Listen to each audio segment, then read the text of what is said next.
सुनाओ EPACK durable limited अब देखिए 476 रुपए 40 पैसे का प्राइसिंग हमें देखने को मिली है एंड लोअर सर्किट लग गया इसके अंदर। लगातार कुछ ऐसा ही हाल बना हुआ है, ये स्टॉक टूटे चला जा रहा है, टूटे चला जा रहा है। एक मैन्युफैक्चरिंग का अच्छा स्टॉक है चूंकि मल्टी बैगर बना, बट आज की डेट में हाल खराब है। इसके पीछे का रीजन जरा समझते हैं। एंड ईयर टू डेट के हिसाब से 580 रुपए 90 पैसे का प्राइसिंग हमें देखने को मिल रही थी 1 जनवरी को, एंड हाई लगा था 670 रुपए का, एंड वहां से आज की डेट में 476 रुपए। हमने यहाँ पर काफी कुछ गवा दिया, ऑलमोस्ट 300 रुपए, माफ कीजिएगा 200 रुपए की ऑलमोस्ट गिरावट हमें देखने को मिल रही है, जो कि छोटी मोटी नहीं है। एंड इस गिरावट के पीछे का रीजन कुछ ये है, इनका बहुत बड़ा हाथ है। FIS का मंथली डेटा है, जो ये आपके सामने डेटा खुद से इस तरीके से देखने को मिल रहा है। अक्टूबर में 1 लाख करोड़ से ऊपर की सेलिंग है, एंड जनवरी में देखिए 56,000 करोड़ की सेलिंग कर चुके हैं, उससे ऊपर की सेलिंग निकलने वाली है। तो ऐसे में जब मार्केट बुरी तरीके से कोलैप्स हो रहा हो, तो आप चाहे जितने भी अच्छे बने रहे, आपको गिरावट झेलनी पड़ेगी। बशर्ते ये कोई कहीं 30% की गिरावट होगी, तो आपके यहाँ 15% की गिरावट देखने को मिलेगी। अभी तक वेल परफॉर्म कर रहा था, एंड मैं पिछली बार यही कह के गया था कि अगर कोई गिरावट मिले तो उसमें अपॉर्चुनिटी ही देखनी है, क्योंकि मैन्युफैक्चरिंग का स्टॉक है, आप जाएंगे कहाँ। ये तो इंडिया का अब यहाँ पर ना आप देखेंगे अगले 5-7 साल में मैन्युफैक्चरिंग पर ही सबसे ज्यादा जोर होने वाला है। आप किधर भी नहीं जा सकते इन स्टॉक को छोड़कर। एंड ईपैक आपको पता ही है कि सेकेंड लार्जेस्ट ODM है एसी मैन्युफैक्चरिंग में। अब आप देखेंगे कि यहाँ पर सीजनलिटी का इंपैक्ट काफी होता है। सितंबर का क्वार्टर काफी खराब निकलता ही है, तो आपको हमेशा ये पता होना चाहिए जब तक ये एसी मैन्युफैक्चरिंग करते रहे। मेरी यहाँ पर बात यही है कि एक टाइम ऐसा आएगा कि ईपैक एसी से हटकर थोड़ा और भी यहाँ पर मैन्युफैक्चरिंग करना स्टार्ट करेगा, जस्ट लाइक टीवी या फिर मोबाइल फोन्स, कुछ ना कुछ ऐसा जिससे कि सीजनलिटी का इंपैक्ट कम आए। तो आगे फ्यूचरिस्टिक बात करिए, जो गिरावट आ रही है यहां पर कोई डर है क्या? ऐसा कुछ भी नहीं है। मार्केट कैप 4,000 करोड़ के आसपास है, एंड यहां पर मल्टी बैगर स्टॉक ये निकला है। बस इतना ही है कि ये स्टॉक चल गया था बहुत ज्यादा, तो यहां पर थोड़ी सी गिरावट आ गई। अगर सही से देखा जाए तो काफी बड़ी गिरावट है, कोई छोटी मोटी गिरावट तो है नहीं, बट मोस्टली स्टॉक्स में यही गिरावट देखने को मिल रही है, एंड यहां पर भी गिरावट हो गई।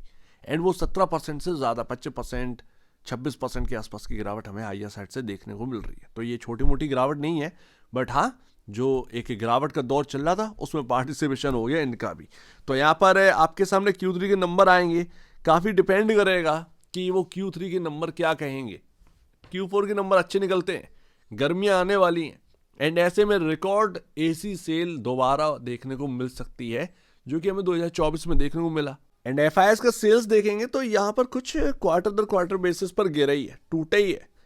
सितंबर की कंपैरिजन दिसंबर में आप देखिए 1.97 की जगह 1.31% निकल कर आया, कुछ इस तरीके से देखने को मिल रहा है। इससे खराब जो डेटा है वो DIS का, लगातार मार्च 2024 से बिकवाली कर रहे हैं, 8.98% पर पहुंच गए 18.17 की जगह। तो DIS ने भरमाल बेच दिया है।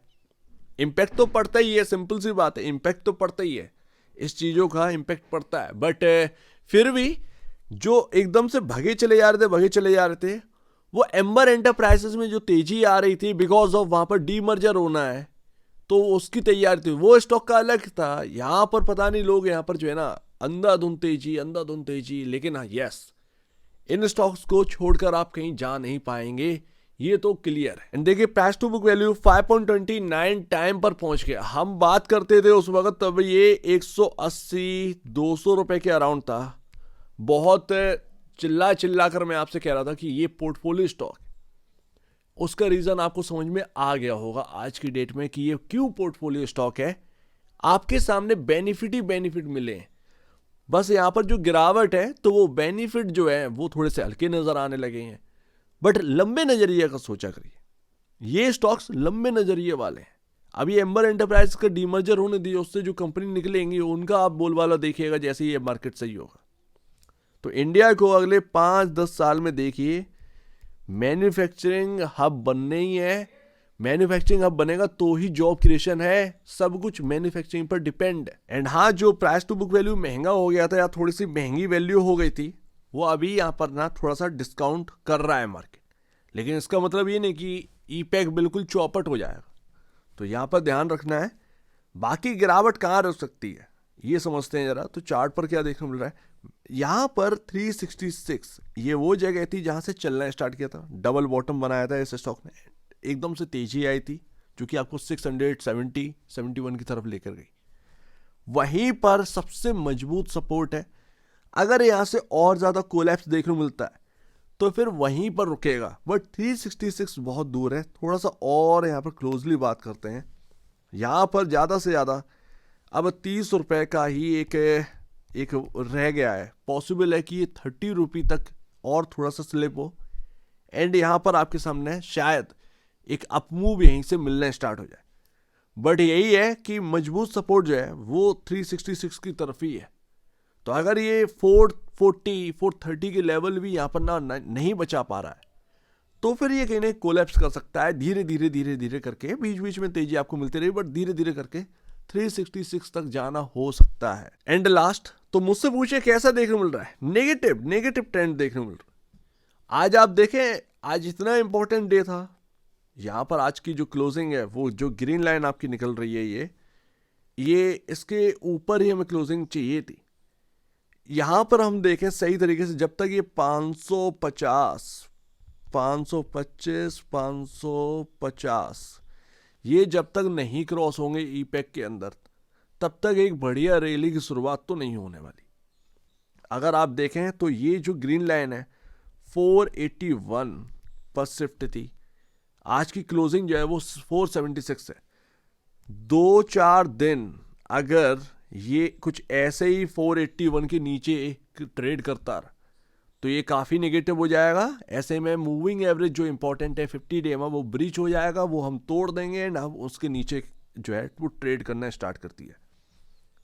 यहाँ पर जरा सा गौर करेंगे तो 500 रुपए को क्रॉस करने में हाल खराब हो गए थे, गिरावट आई थी, एंड जब क्रॉस हुआ तो 660 670 के लेवल देखने को मिले थे। 170 रुपए की तेजी देखने को, हमने वो भी तोड़ दिया।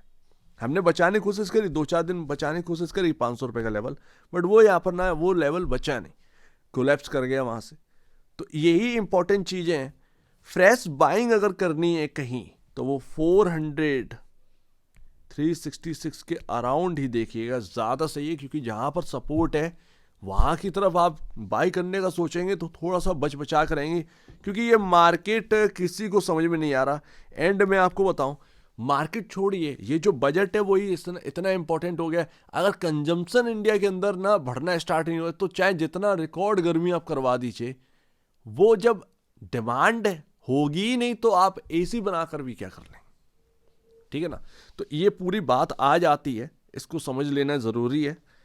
यही सारी चीज़ें अपने को देखने को मिल रही हैं। बाकी मैं तो यही कहूँगा, जो कि मैं 180-200 पर कहता आया कि प्राइस टू बुक वैल्यू के हिसाब से तब बहुत सस्ता था भाई उस वक्त।